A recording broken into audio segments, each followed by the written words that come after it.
I had no idea that I would be ever called to the priesthood because I was a pretty crazy kid. I mean, my mom let me go through any kind of phase that I wanted to, whether it be the punk rock phase, the goth phase. My students, they're still, you were goth?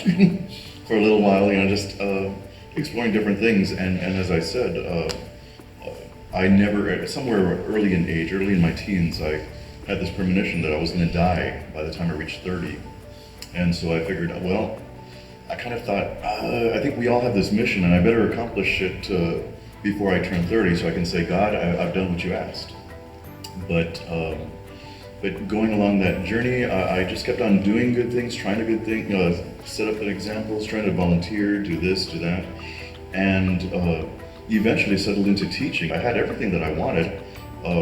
My pickup truck, because I'm a Texas boy.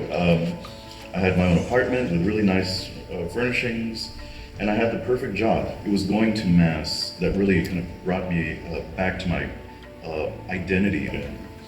And it wasn't until one time that I was about 28, getting close to 29, and I kind of figured it was near the end. And I attended a different parish for Mass, and the priest talked about vocations, and that's when I said, that's it. And I was like, yes, I've got the answer. And then it was like oh no, the priesthood? Because I could not, for the life of me, see myself as a priest. And to this day, I still have plenty of people saying, you're unlike any priest I know. And it's my goal to be as accessible of a servant for God and to the people around me that I can be. But the funny part was that I thought, as I said before, that my life was going to end at 30. And in a very real way, it did. My life living for myself ended. And it began a community, a new life, a new birth of living for others rather than for myself, or an awareness of living for others. Probably, I think, two moments for me in terms of my discernment for being a priest and a Basilian. One was when I was 18, was taught at a Basilian high school, and this priest invited me to think about being a Basilian, and was fairly idealistic, and it kind of made sense to me. And I think it was touching things about me, about being idealistic, about wanting to make the world a better place, and those kinds of things. And then the next moment that I think I really made a decision was shortly after falling in love and being, never been in love before, being overwhelmed, being terrified, being excited, being overwhelmed, kind of just delighted by that whole reality, and feel extremely grateful that I had a great spiritual director who was able to help me to say that love and falling in love is a wonderful gift from God, and how you want to still discern that.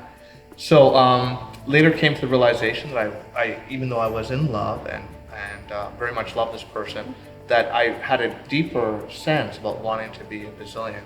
And so I would say the initial moment was when I was 18 to want to become a priest, but a more conclusive moment was probably when I was 24, 25, and went through that process of falling in love and recognizing that even in this wonderful relationship that I still really wanted to be a Basilian, clarified that.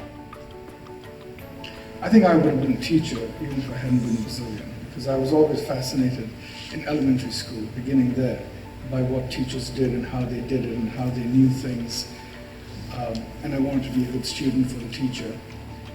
It's only in hindsight that I remember a moment now when I was 6 or 7, when two men shared a joke with my father after Sunday Mass, which I overheard as my sister and I played in the church garden, waiting for my mother to finish her prayers.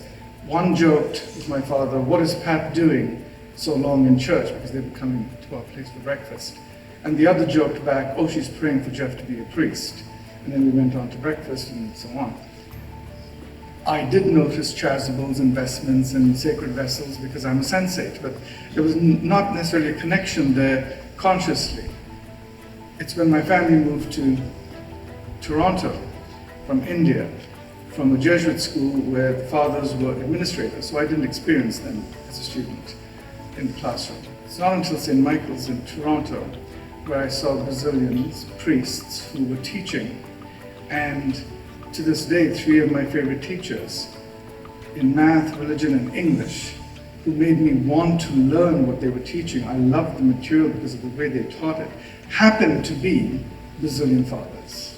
And then I went on to university, where the Basilian fathers were professors, and my goodness, going to dinner with them and listening to them talk, they weren't even talking about what they taught. They were talking eloquently about things in the world with great ease and panache, and I wanted to be like that. I wanted to sound like that. Perhaps I don't. But I wanted to. I wanted to be at a cocktail party like them and wax eloquent about anything and make people feel comfortable. And all of this came around to ordination day one day in August of 1991. And I'm happy I did.